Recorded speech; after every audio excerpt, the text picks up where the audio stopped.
So here we are with my TYM T224 subcompact tractor, front end loader, backhoe attachment. I've got the tractor up on the lift right now because I'm getting ready to do 50-hour service on the front axle. Front axle oil change. Let me duck down under here and I'll show you what I'm talking about. What we have is oil fill cap here on the left front side. I've got it loosened so it can breathe. I have already drained the oil from this side out of the yellow plug. Takes a 12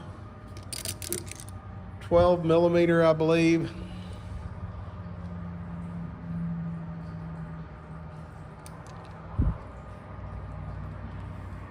Don't know if you can see it there. It's a 12 millimeter socket. These little plugs, there's one on each side, one at the bottom here, it's painted yellow. There's another one on this side where it's draining really slow because the lubrication oil is thick. But these little plugs, I suspect, are a British standard or a metric thread. Might not be the easiest thing to come by should you lose it. It looks like a straight thread instead of a taper, and it had Teflon tape on it on both sides when I removed it. So that's something you probably want to have on hand, is a little bit of Teflon tape to rewrap the screw.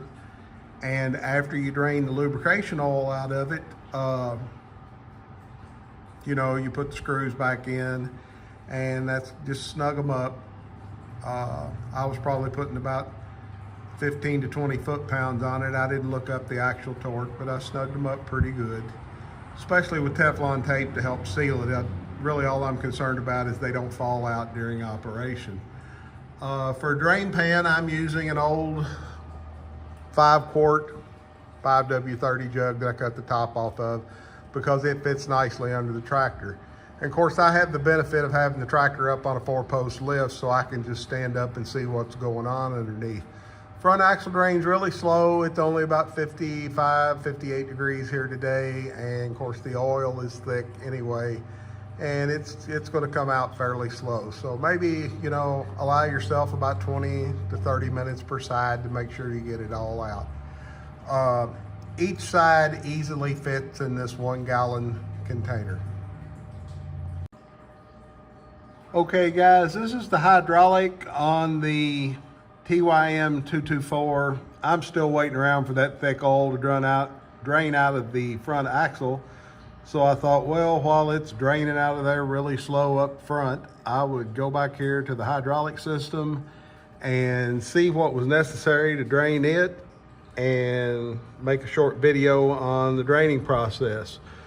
Of course, you've got a filter here. We've got our new filter here. Came from Oneida Tractor in Oneida, Tennessee, as part of the 50-hour service filters.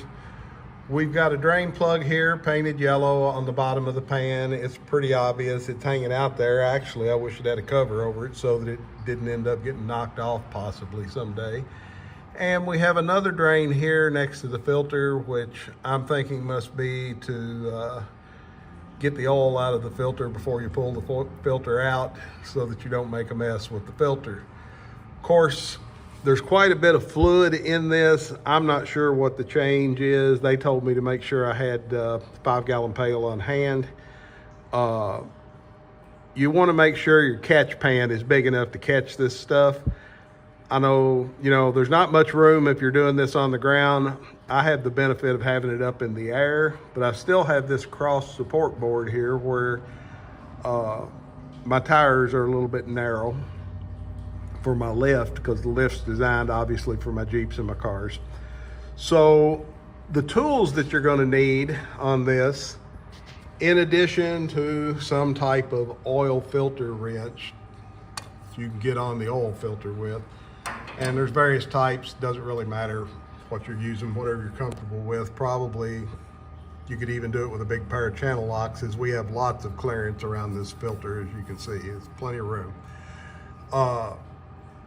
The drain plug right next to the filter, 22 millimeter. The drain plug on the bottom of the pan, 19 millimeter. And the drain plug, well, it's really not a drain plug, it's where the filter screen is. Over here on the side is 17 millimeter. Now, I watched another gentleman's video. He did an excellent job. It really helped me on finding the location and the process. He actually removed the tire. I'm not sure if the tire removal is going to be necessary. It just depends on the length of this and how much clearance I have in here. I'm going to attempt it without removing the tire.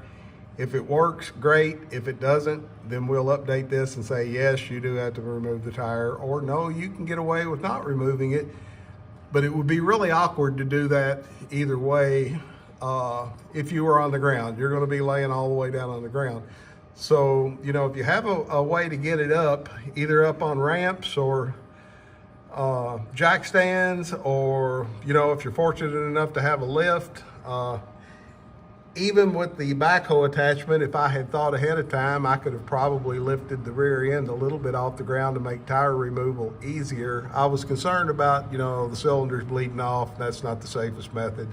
But anyway, that's the locations we're dealing with to drain this oil. And of course, I've got this catch tank, which has way more capacity than what this tractor has. So I'm not worried about overflowing my drain pan. But if you're using one of those plastic drain pans, there's a real possibility with several gallons of fluid that you could overrun your drain pan. Not necessarily on this drain and on the filter, but when you get to this one, that's the one you want to be ready to drain some out, put it back in, and then drain the rest out if you run into a situation where your pan doesn't have enough capacity and you don't want to run oil all over the shop floor. So I'll be back with you in a minute after I loosen this stuff up. So here we are back after the drain by the oil filter has been removed. I got maybe, I don't know, somewhere between a pint and a quart out of that.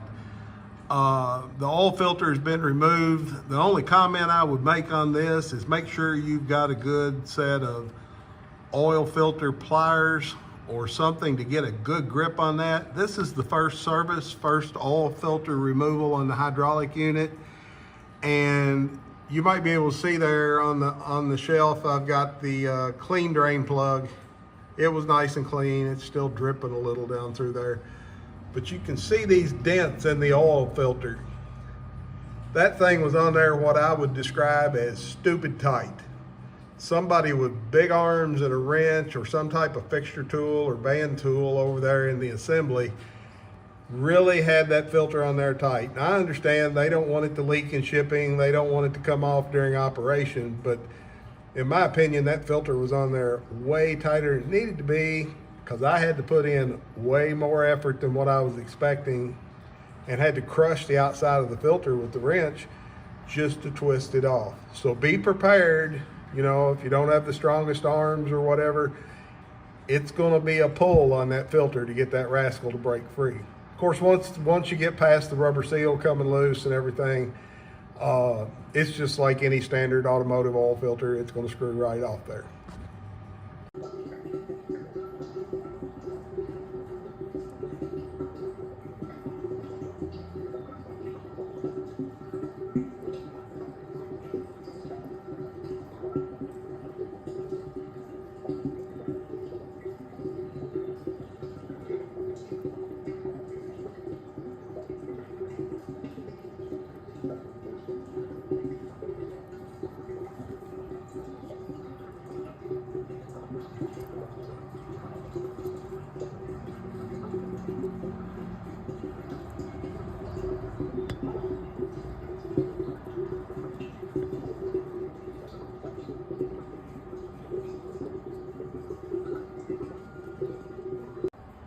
Okay, while the hydraulic fluid is finishing draining back there at the back, I'm back up at the front, and as you can see, the right-hand side of the tractor, the front axle lubricant has finished draining.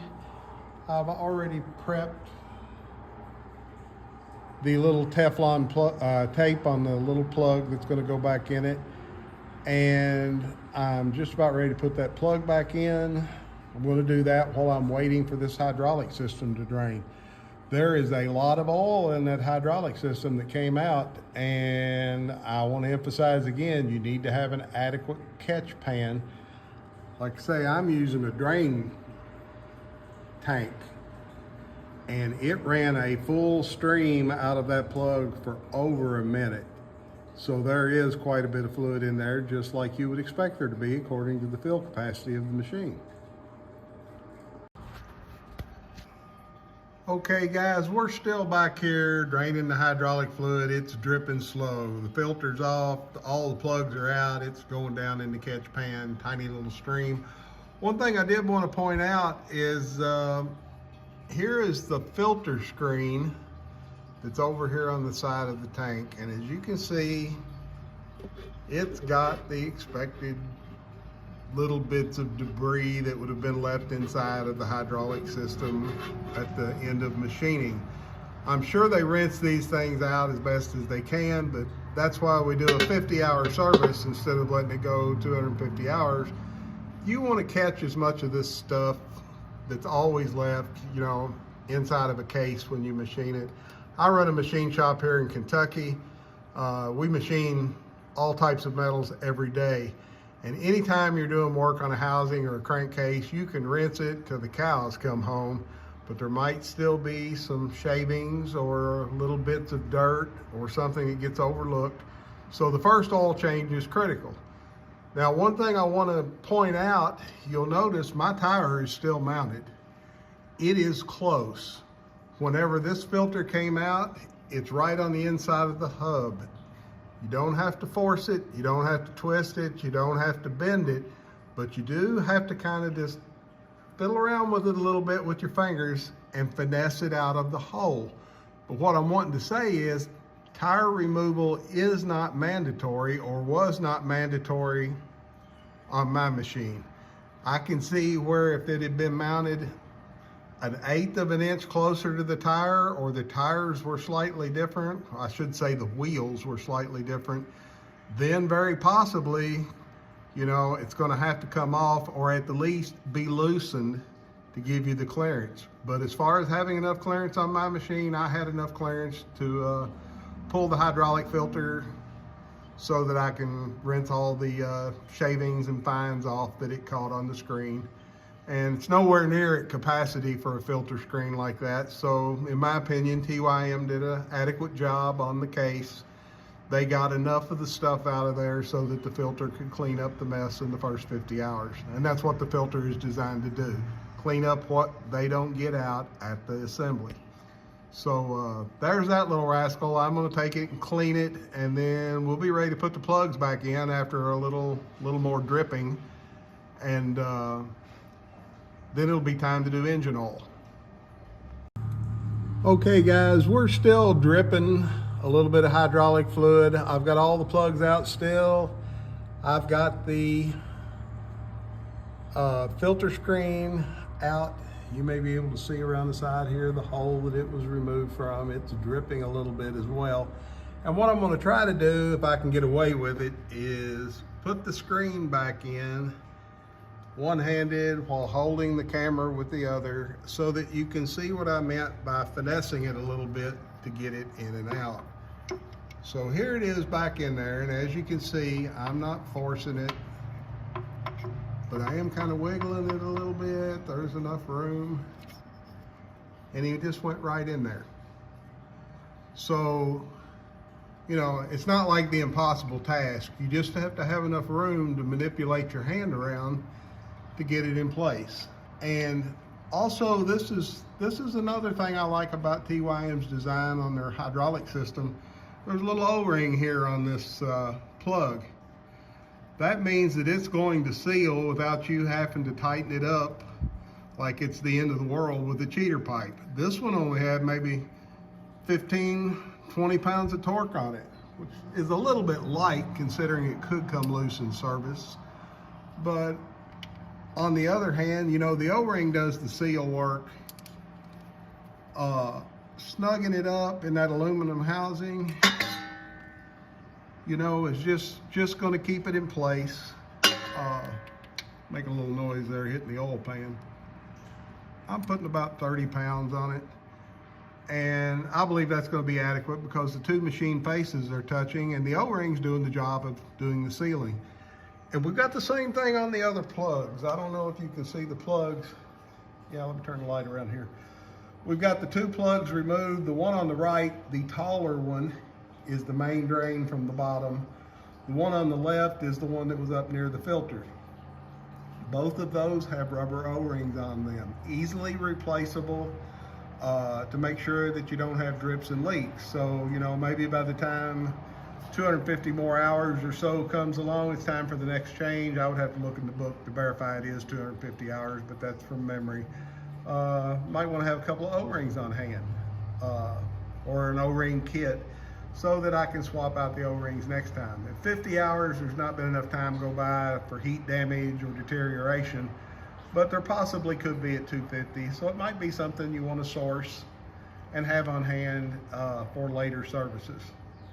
So I'm gonna shut the camera down and get these plugs back in and the filter back on, and then move on to the engine oil drain. All right, so we're still back at the hydraulic system. I've got both drain plugs reinstalled. Filters on, about one full turn after contact by hand.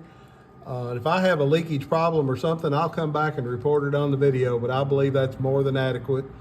Again, the tools required to do this part of the service: 17 millimeter, 19 millimeter, 22 millimeter sockets, a couple of ratchet wrenches, plenty of clearance and room here. Oh, and an ugly looking oil filter wrench because that thing was on there tight. And one more note, the little filter screen plug at the side wasn't on there super tight, maybe 20 foot-pounds. You wouldn't want to abuse any of this stuff in this light housing. But you can feel it bottom out against the machine surface. And again, tire removal was not required on my machine to access this filter.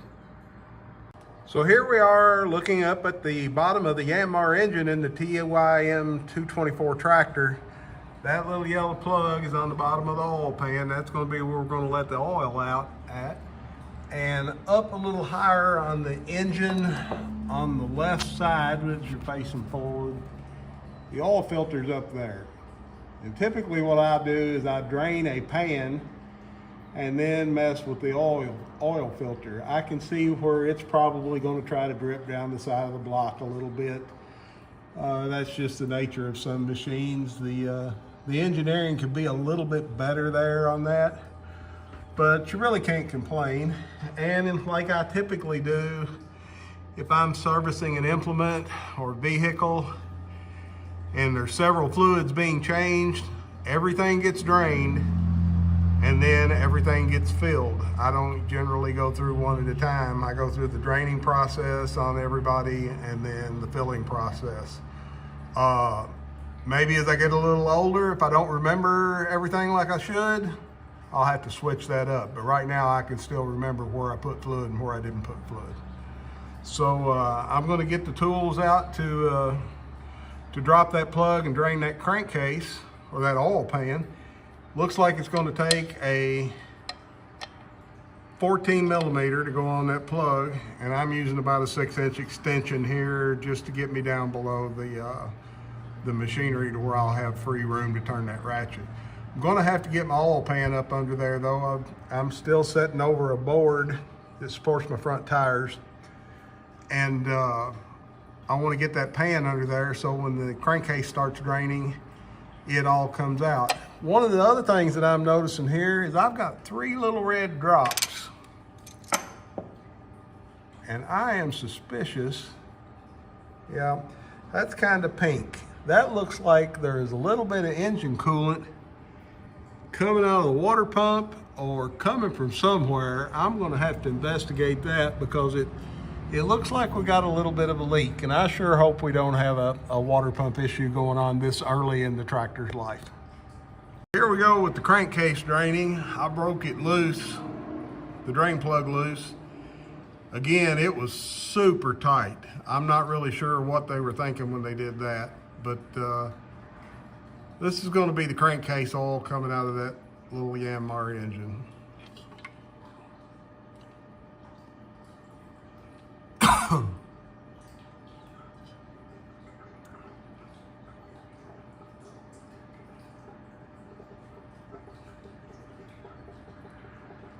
I looked at the drain plug there. It doesn't appear to be a magnetic plug, but it also doesn't have any debris on it, so that's encouraging. The oil itself, though, after 50 hours, you can see that it's a little bit dirty, so typical of a diesel, you're not going to have transparent oil coming out of the engine. You're going to have some dirty oil, even as little as 50 hours. I'm going to let this sump drain out, and we'll get back to the filter on the side shortly. So here we are over at the side of the little 224 TYM tractor. As you can see, there's the oil filter. You can see the indentations on the side of it where I had to put a big wrench on it to break it loose. I've got it broken loose now. I'm not real crazy about the placement of this filter. It's up above some of the lines here, as you can see. It's going to be almost impossible to remove that filter without maybe dripping some oil on these lines. I've got my catch pan down here underneath to where it's going to catch, you know, whatever drains down the side of the block. From what I understand, these engines are used in several different models of equipment, not just this tractor. You know, you may find this in a separate standalone backhoe. You may find it in other mini tractors. From what I understand, Deere uses a Yanmar as well. The particular Yanmar model I have here is on the tag. Shows what's in this tractor, this individual tractor. The filter that I'm going to put on it, again, supplied by Oneida Tractor down in Oneida, Tennessee. This is the filter. It's Yanmar original equipment. There are the numbers on top of it. Of course, it's got TYM on the label because they're a TYM dealer. And when you take the filter out, it's got a little protective cover on it. It's just basically a small equipment filter. I would say, I can't say enough good things about the guys down at Oneida Tractor. They were excellent when it was time for me to make the purchase. They have been really good about helping me with any questions I have or any other issues, which have been few. I haven't had any problems out of this unit. But when it came time for me to do 50-hour service, I called them up and I said, guys, I need you to send me what I need to do 50-hour service and recommend what type of fluids that I can get locally at my tractor dealers here, or Tractor Supply or Rural King, those types of places. And they were really good. They gave me the list of what I needed to get here locally because of weight and shipping, of course, on the heavy buckets of oil. They were able to put together a filter kit for the service.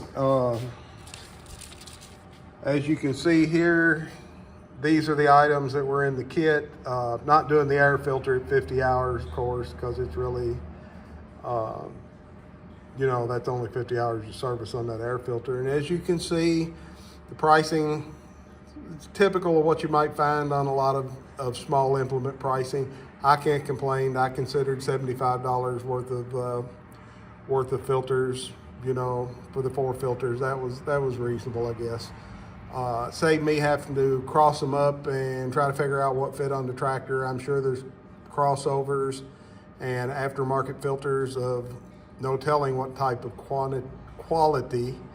But if you want to keep your TYM, original TYM, these guys down at Oneida Tractor can fix you up. Okay, we're here with this little TYM 224 tractor again, and we're filling the front axle. As you can see, I got my new Yanmar filter back on there.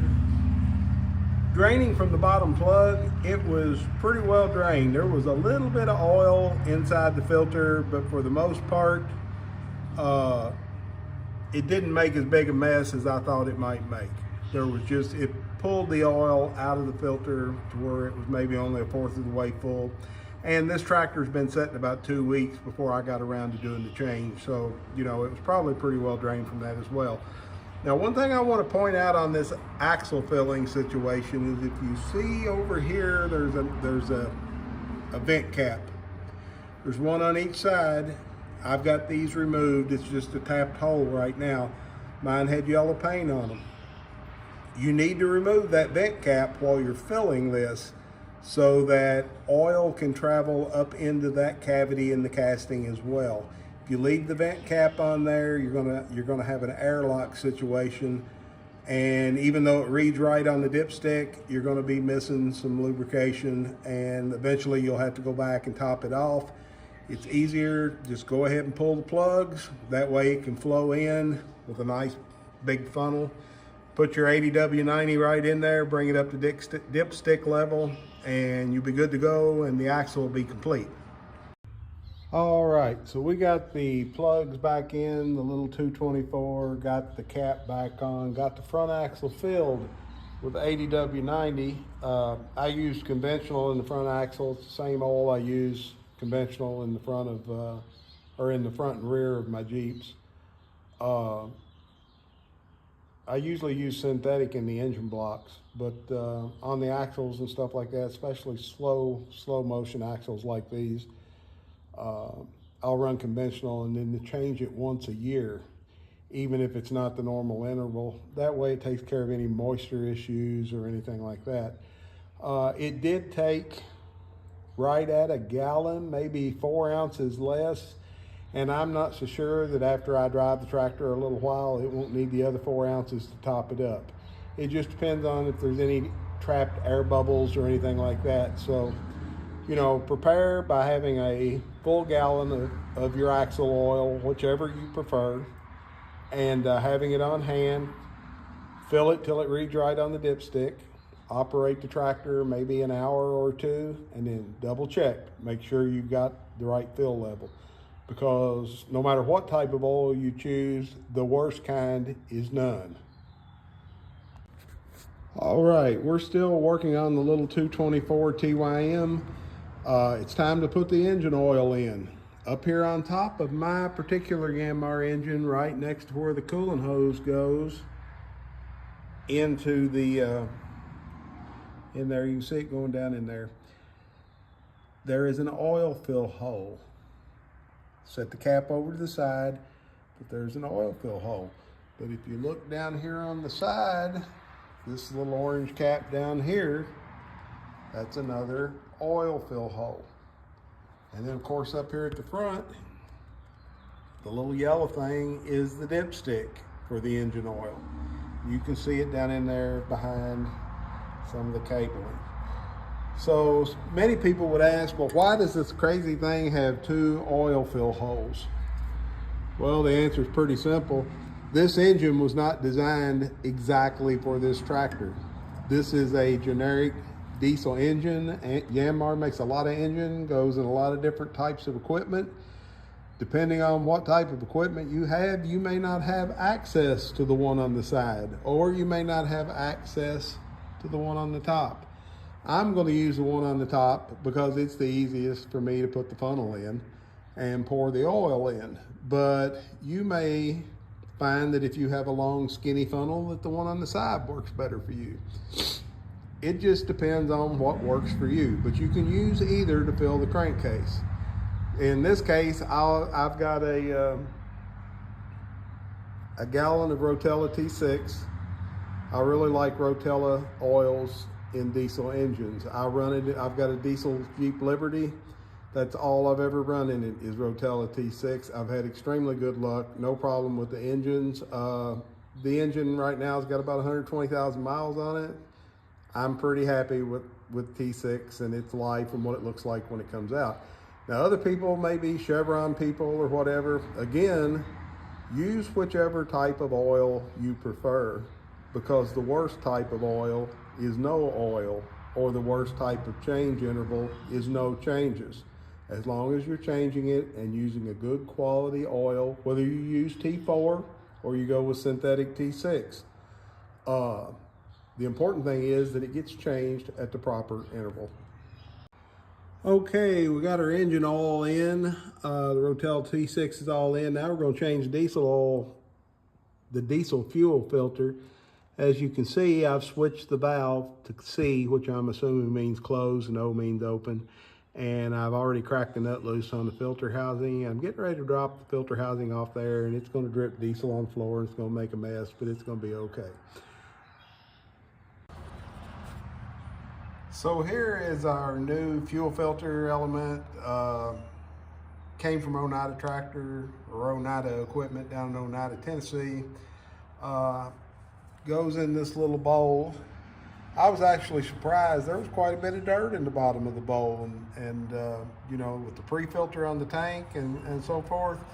But still, I guess you can have residue in any of the fuel lines and stuff at assembly. So I'm not sure if it came from my diesel supplier or if it came from assembly of the machine.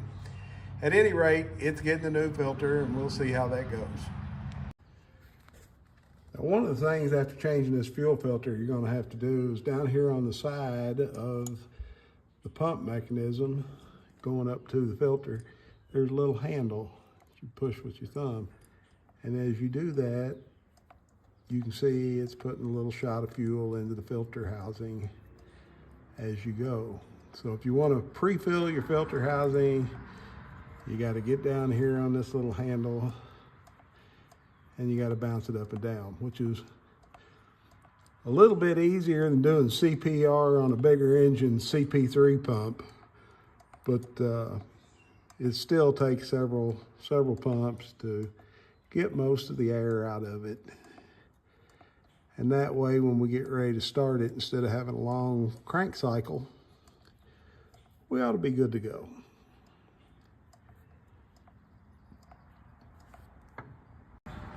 Okay, here we are back on the TYM 224, getting ready to fill it with hydraulic fluid. As you can see, that's the fill port down there, tucked in, and with this backhoe attachment, it is really a tight squeeze to get into that area. I've got the cap off.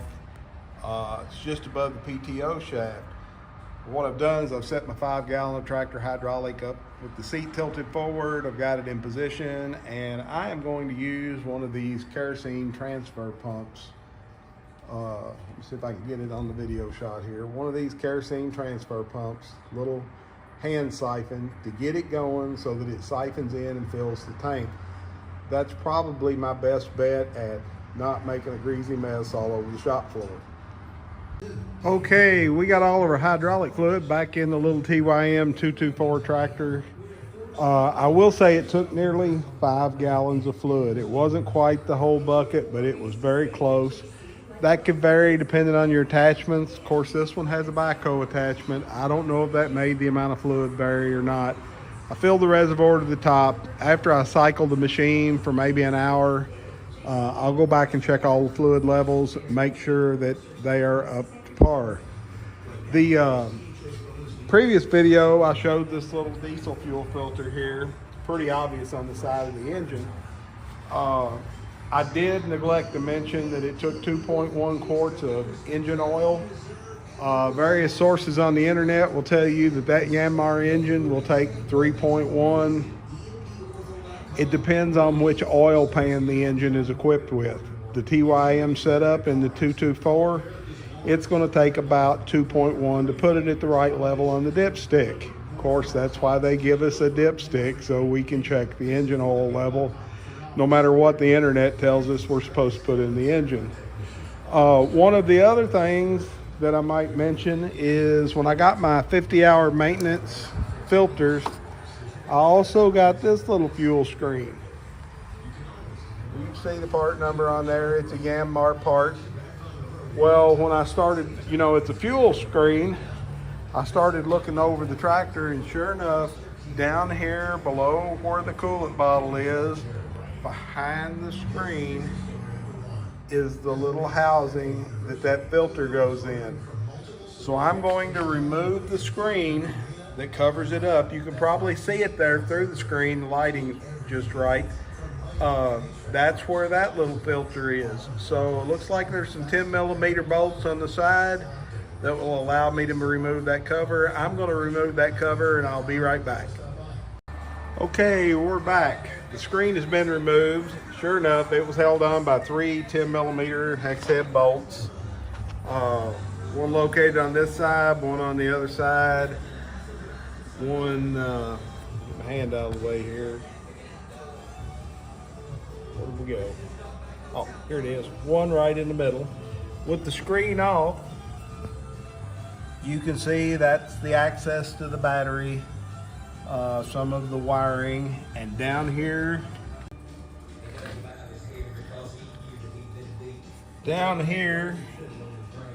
is the filter housing that holds that little filter screen for the diesel fuel. It's got an on-off valve on it. Having a hard time getting the phone right where I want it. It's got an on-off valve on the filter. As I look in here, I can see a little bit of staining. You might remember earlier in the video, I had a coolant leak. I've got some staining from the pink coolant, where it looks like the leak is coming from up high somewhere, possibly even the overflow bottle or high on the radiator. I've still not tracked that down. I'll eventually track it down to see where it's at while I'm still under the warranty. But we've definitely got, as you can see on the level, there's some coolant missing. So something's going on with my cooling system. But the focus right now is that's my last little filter to change out on the 50-hour service. So I'm gonna go ahead and stop now, change that little filter. It's pretty straightforward. You just undo the cap at the top, spill some diesel fuel, dump the rest, change out the little screen, and put it back together. Of course, it'd be a good idea to twist that valve to the off position prior to taking that loose, just so that we don't spill fuel everywhere. One other interesting little thing that I'm noticing on this fuel valve, it appears to have a locking mechanism. It looks like it's a spring steel locking mechanism to keep the valve in the on position. That's what it looks like right now. I'm going to remove the 2 Phillips head screws to see if it will allow me to turn the valve to the off position. Okay guys, I've got the little fuel filter off, and I didn't show this on the larger fuel filter, but on this little fuel filter, I want you to look at how dirty it is. And this is after 50 hours. 50 hours, and the screen on my little fuel filter has got crud on it. Now, I've been extra careful when I put my diesel fuel in. I'm getting it from the local truck stop. But that is just really dirtier than I expected it to be. And even the spring itself, and there's a little orange O-ring down in here. But the filter bowl is pretty dirty with junk. So I would say this is a very important part of the service, to make sure that you either rinse that filter with clean diesel if you don't have a new one, or put a new one in it, you know, at the 50-hour service. And I'm not so sure that wouldn't need to be looked at even before we get to the 250. I'll have to look in the book and see what the interval is on that. But I'm surprised that I have that much dirt on that filter already, unless it was just residual in the tank when it came in from South Korea. You know, they may have had dirty tanks over there and didn't realize it. It'll be interesting to see what I have 50 to 100 hours from now, the next time I look at this little guy. Okay, we're back on the little TYM 224. Double checked all of the caps, made sure that we did get the fluid at the right levels, made sure that everything is cool for the first startup after the 50-hour maintenance. Right now, I am at 52.9 hours on the odometer, so I went just a shade over. We're gonna go ahead and see if it'll start and what it sounds like.